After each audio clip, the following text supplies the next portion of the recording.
Yeah. So we're we're here at the Greater Washington Urban League's Back to School Festival with Big Brother Mike. I call you that because you keep everything in order in the building. But for those who don't know you, tell us who you are and then tell us your father's story, brother. Well, I'm Michael Woodard. I'm facility manager for the Greater Washington Urban League. And my father's story is that I became a father at 16 years and 11 months. I was in 11 months. I was in the 11th grade going to the 12th. And I became Did you a play father. that number, brother? Nah. Okay, well, you was already blessed with the son, or you son or daughter? Son? Son. Son, He was born in, I turned 17 in July. He was born in June. Oh. And teenage parent. Yeah. yeah. So bring the mic a little close. These are direct mics. Okay. Yeah, there we go. We want to record this. So we grew up together. Yeah. Because everybody thought that my mom had two sons. Wow. But she was like, nah, this is my grandson. Wow. But my father's story is I wasn't around when he was young. Okay. I struggled with drugs for 23 years. Right. So I was not the father I wanted to be because my father wasn't there. But what I found out, my father not being there wasn't always his fault. Wow. Oh, okay. See, that's a part of the story a lot of people don't talk about because the mothers from my generation, because they didn't like the father, they didn't think the son needed to have anything to do with the father. Wow.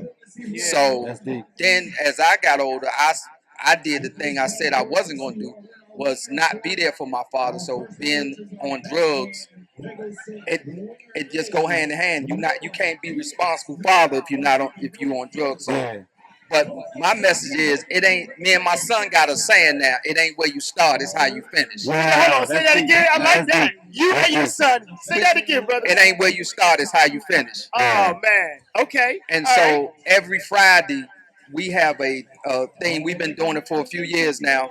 He'll call me, say, Pop, it's Friday, our day, baby, and we're going to keep this thing going. And we video chat with each other. If we don't talk to each other no more, we always talk on Fridays. And so, I encourage fathers, I didn't start off, but now I'm the first one he called. I'm the first one he mentioned. I'm the first one he comes to because I am the man that he always wanted me to be, the father he always wanted me to be.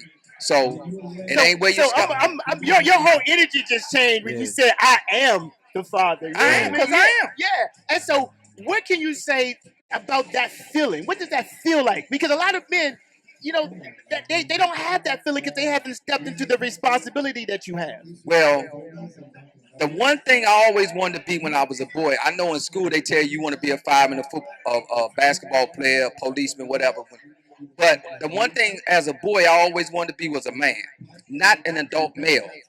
So I had to learn the difference between an adult male and a man. Okay, unpack that, brother. Unpack that. So as an adult male, I'm of age, I'm of stature. Yes, sir. But as a man, I'm a governing force in my family's life. Oh, wow. That's deep. That's I'm a governing force. That goes to that saying on the shirt: fathers are not optional. And what I tell my son, that it's not a rewarding job. You're not going to get the accolades. I'll see it on Father's Day. You don't see the sales ain't out. But the self-reward you get. Knowing that, because as a man, what I was getting at, as a boy, I only wanted to become one thing, a man. Yes. That's all I wanted to become. And when I became the greatest gift that God has given me is being a responsible man, being able to take care of my own self. Wow, yes. When I learned that I could take care of me with no help except from God, it changed my life. I no longer had to be and say things like, it's an old saying, if it don't itch, you don't scratch. Right, if it ain't funny, I don't laugh. Right. So I don't have to be a person outside of me because I need something from you. I bring to the table. I don't need from the table. Yeah. So you laugh with true joy. This is great. Okay, so look, last question for you, brother, because I know you out here making sure that everything stays in place. There are men who are where you was there are Right. men who are where you was. Right. Was there a man or was there a man thought that you can share to help those men take the responsibility of manhood like you're doing? I say the first thing you do is work on you. Yeah. Don't try to fix something when you don't have the proper tools. The proper tools was inner peace and I had to work on me.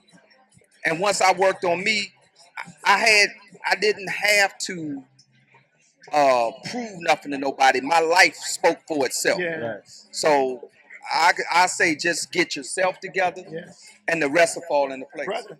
Yeah. Thank Thank you. You know, yo, Yeah. every time I see this brother, he's doing just like this, being 100%. The Greater Washington Urban League wants to know that we have a fatherhood program, and we're going to help as many men be like you, 100%, brother. For sure. Thank you so much. All right. man.